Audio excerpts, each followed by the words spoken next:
কিয়ামতের ময়দানে জাহান্নামে দেওয়ার জন্য সৃষ্টি করেছি। যাদেরকে নাকি আকল দিলাম, বিবেক দিলাম, দেমাগ দিলাম, বুঝ দিলাম, বুঝলো না, আকল দ্বারা চিন্তা করলো না, বিবেক দ্বারা ভাবলো না যে আমি কোন পথে হাঁটতেছি, কি করতেছি, আমি ডানপন্থী না বামপন্থী, কোন দিকে যাচ্ছি, একটু চিন্তা ভাবনা ছেড়ে দিয়ে তার মন চাই, লাভ চাই, জিন্দেগি চালাচ্ছেন।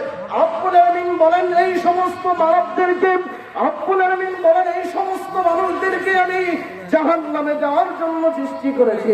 এবং কি আরো কাদেরকে, লাহুম ওয়ালাহুম আ'য়ুনুন লা ইউবসিরুনা বিহা, আমি যাদেরকে, আমি নাকি যাদেরকে আ'য়ুনুন লা ইউবসিরুন, যাদেরকে ইউবসিরুন চক্ষু দিলাম দেখার জন্য, এই চক্ষু দ্বারা তারা দেখলো না, এই চক্ষু দ্বারা তারা দেখলো না, কি দেখলো না, আমরা তো সবই দেখি, আমরা তো সবই দেখতেছি। রব্বুল আলামিন বলেন তাহলে দেখতেছি না, আমরা প্রকৃতপক্ষে দেখতেছি না। রব্বুল আলামিন কোরআন, রব্বুল আলামিন তার কালামুল্লাহ শরীফের মধ্যে কি বলতেছেন, রব্বুল আলামিন আমাদেরকে কি বোঝাতে চাচ্ছেন আমরা বুঝতেছি না, আমরা দেখতেছি না। কোরআন করে আবার বলেন যে রব্বুল আলামিন বলেন তারা শুনেও না, ওয়ালাহুম আ'য়ুনুন লা ইয়াসমাউনা বিহা, ওয়ালাহুম আ'য়ুনুন লা ইয়াসমাউনা বিহা। রব্বুল আলামিন বলেন তারা নাকি কান দ্বারা শোনে না। এই জাতি কে, কারা কান দ্বারা শুনতেছে না? রব্বুল আলামিন বলেন আমি কাদেরকে, যাদেরকে কান দিলাম, কান কেন দিলাম? তাদেরকে শোনার জন্য। কি শোনার জন্য? তাদেরকে কোরআন শোনার জন্য, তাদেরকে কোরআন বোঝার জন্য আমি কান দিলাম।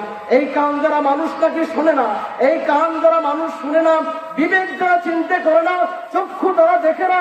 আবার এই সমস্ত জাতির কথাই, এই সমস্ত ব্যক্তির কথাই রব্বুল আলামিন বলেন উলাইকা কাল আনআম, উলাইকা তারাই হলো কাল আনআম, চতুষ্পদ জন্তুর মতো, জানোয়ারের মতো, হায়ানের মতন।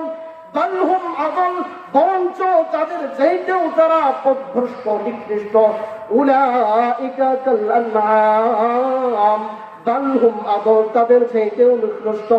উলাইকা হুমুল গাফিলুন, রব্বুল আলামিন বলেন এরাই তো হলো গাফিল, এরাই তো হলো সব চাইতে বড় গাফিল। তাই সবচেয়ে বড় গাফিল কারা? আমি